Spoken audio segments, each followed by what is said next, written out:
Hello, thank you very much for watching Ami Shakil 5858. I am Ame Budnam. I am thankful to all news resources. Following news have been reported by European, Asian, Australian, and African channels and AP, AFP, and Reuters news agencies. Now, the headlines. Alberto Fujimori dies at 86. In Kyiv, Britain, US diplomats pledge more aid to Ukraine. Typhoon Yagi in Vietnam killed 197 people. AI is good or bad? Recipes. UK NHS turnaround. Dog eat dog. US debate. Campbell jailed for 33 years. Thailand new prime minister. Mexico protest against judge recruitment. Kenya airline strikes. Germany president visits Egypt. Pope in Singapore.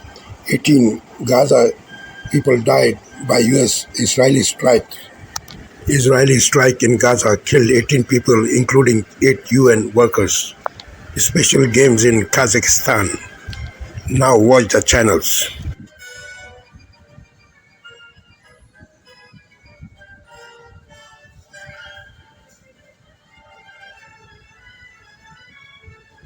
France 24, a different point of view. Liberté, égalité, actualité. Hello, welcome back to Daybreak on France 24. I'm Karis Garland. Thank you for tuning in. Here's a look at our headlines. Former Peruvian leader Alberto Fujimori, who steered the country to economic growth during the 90s but was later jailed for human rights abuses, has died, aged 86. On a visit to Kiev, British and American diplomats have offered additional aid to Ukraine, but there's been no breakthrough on using Western weapons for long-range strikes into Russia. And Hurricane Francine has been downgraded to a tropical storm after slamming into the U.S. state of Louisiana and causing power outages and heavy rain and winds. Also coming up in the press review, fires and drought continue to ravage the Amazon rainforest, with fears that the point of no return could come earlier than expected.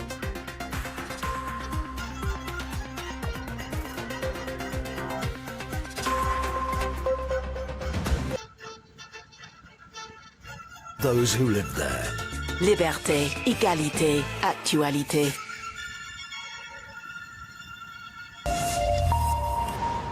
Welcome to the Night Watch programme here on France 24. I'm Alexander Orcott. These are the top headlines.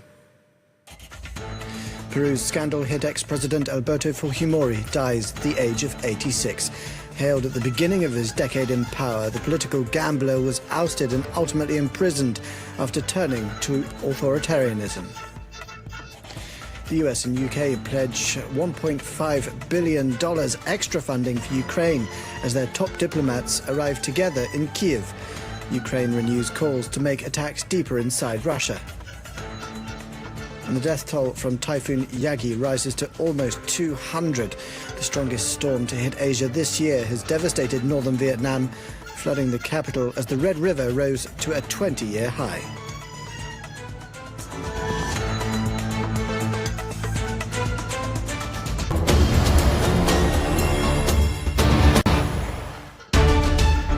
Workers' protest at Kenya's main airport grounded flights for hours Wednesday before the strike was called off. Long queues were visible Wednesday morning outside Kenya's Jomo Kenyatta International Airport in Nairobi. Workers at the country's main international airport started demonstrating in the night against a planned deal between the government and Indian investor Adani Group. The situation left hundreds of passengers stranded. Today I will go back to China. For the group running the facility for 30 years. Egyptian President Abdel Fattah al-Sisi welcomed Wednesday his German counterpart, who's on a 3-day visit to the Northern African nation. Speaking alongside President Frank-Walter Steinmeier, al-Sisi highlighted the severe humanitarian crisis in which Gaza residents have been plunged. He urged international action, particularly from Europe. From our side here in Egypt, we're always keen to have a positive role, whether with the Palestinians, Hamas in particular, people. The United Nations Human Rights Deputy High Commissioner Nada al-Nashif said on Tuesday that the warring parties in the Sudan conflict are acting with total disregard for international law. Over 16 months on, the conflict in Sudan continues to spiral out of control. Civilians bear the brunt of hostilities between the Sudanese armed forces and the Rapid Support Forces and respective allied armed movements and militias, conducted with total disregard for international law. A brother of French World Cup winner Paul Pogba will stand trial with 5 other men as part of an extortion case that targeted the football player.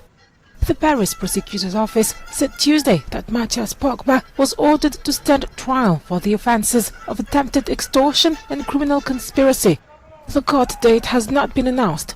The 5 others, identified by their first names only, allegedly demanded $14.3 million from the French midfielder. They are accused of extortion and attempted extortion by using violence, abduction and confinement to facilitate a crime or misdemeanor, as well as criminal conspiracy. During the investigation, Pogba said he paid some $110,000 to the organized group. The case became public in August 2022 after Mathias Pogba posted a video on social media claiming he'd share explosive revelations about his brother Paul, his agent and Kylian Mbappe. Mathias Pogba was briefly detained.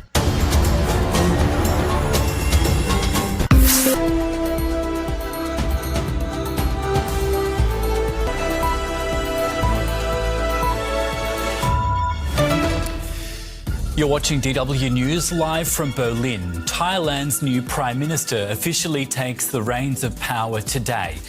Paetongtarn Shinawatra is the 3rd member of her family to hold the office. We'll go to Bangkok in a moment to look at what's in store for the latest incarnation of the Shinawatra dynasty. And Hurricane Francine makes landfall in the US state of Louisiana. Authorities order evacuations in the face of high winds and warnings of potentially deadly flooding.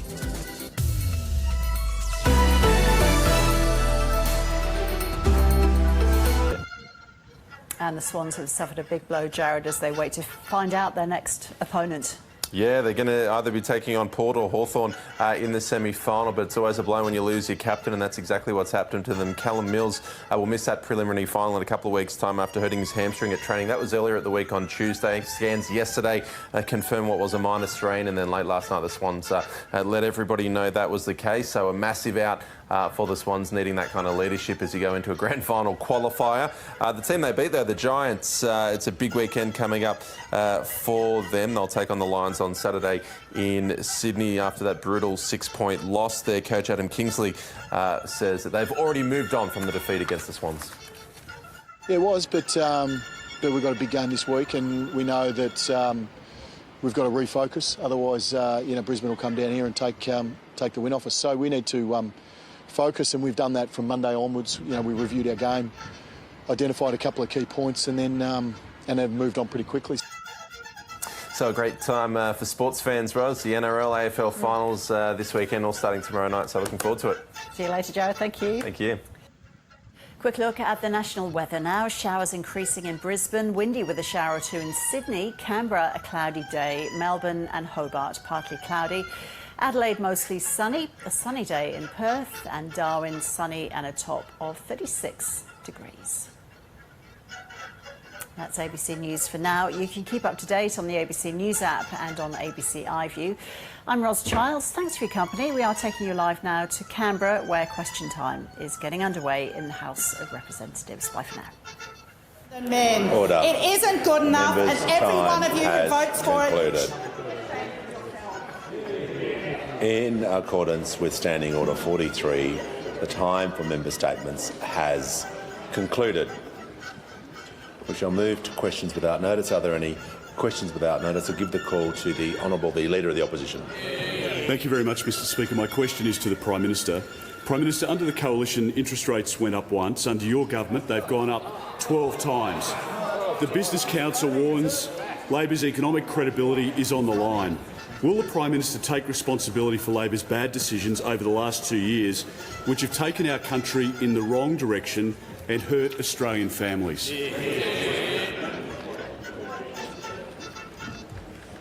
Give the call to the Prime Minister. I will take responsibility for Australia's economic performance since I've been Prime Minister and since the Treasurer has occupied the Treasury benches. I'll take responsibility for the fact that Australia has faster economic growth than Canada, Germany, Italy, Japan and the UK. I'll take responsibility, Mr Speaker, for the fact that Australia has a lower... Is Asia Now. Hello and good afternoon. It is noon in Singapore and Hong Kong, 9:30 a.m. in New Delhi, 11 o'clock in Jakarta. I'm Yasmin Yonkers at this hour. Pope Francis praised Singapore's growth, innovations and multicultural society in a state address at the National University of Singapore. He also spoke about the Catholic Church's deep connection with the city-state and made a plea for migrant workers to be paid fairly. The pontiff presides over a mass at the National Stadium later today. Thailand's new Prime Minister Paetongtarn Shinawatra lays down her government's agenda in her first address in Parliament as she seeks to heal divisions and stimulate the economy. Northern Vietnam still coping with Typhoon Yagi's wrath. Authorities struggling to tame flooding and rescue those trapped in landslides. The death toll surging to 197, with more than 100 others missing.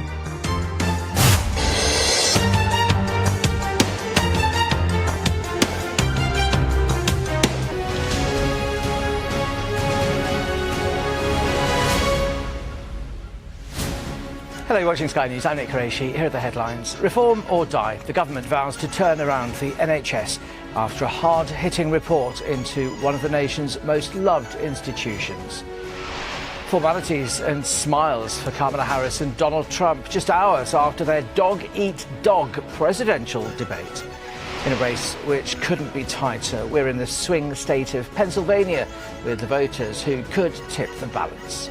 I'm still amazed that some people will support Trump after all the crazy things that we heard last night. I believe he can run the country better than the Democrats can, but there are certain things that come along with him. A man with learning difficulties, jailed for 33 years for murder, has his conviction quashed.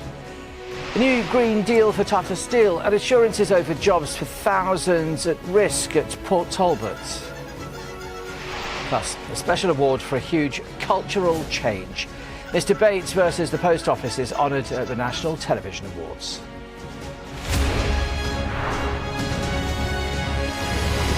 Hi, morning. Thank you for tuning in. The Prime Around 7 million students from elementary and high school are starting the new school year in Italy. It is only the first day and parents have already spent a considerable amount on school supplies such as stationery, bags and books. School expenses are constantly increasing. This year, Italian families will spend around 7% more on school supplies compared to last year. Maria Rosaria and Giovanni have already had to face an initial expense of around €600 for their 2 children. And this is just the beginning.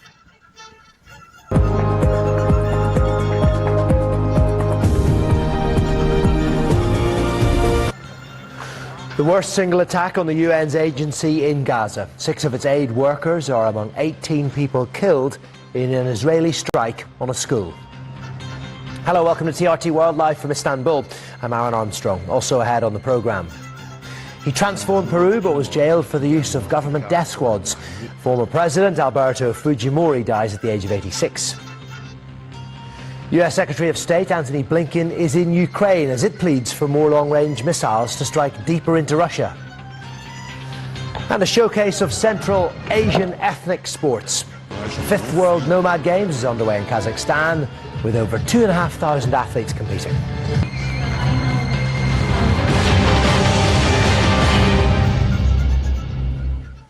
No one is safe and no one has been spared. The response from the UN agency.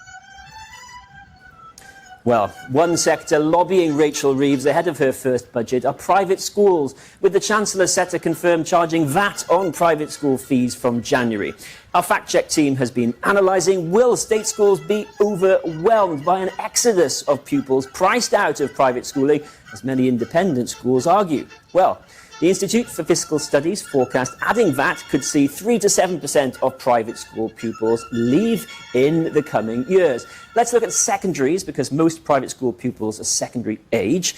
Out of 152 English Council areas, we found 144 should have space if state secondaries had to find places for 7% of private school pupils next year. But 8 council areas didn't have that level of spare places, areas like Coventry, Manchester and Rutland. Now, private schools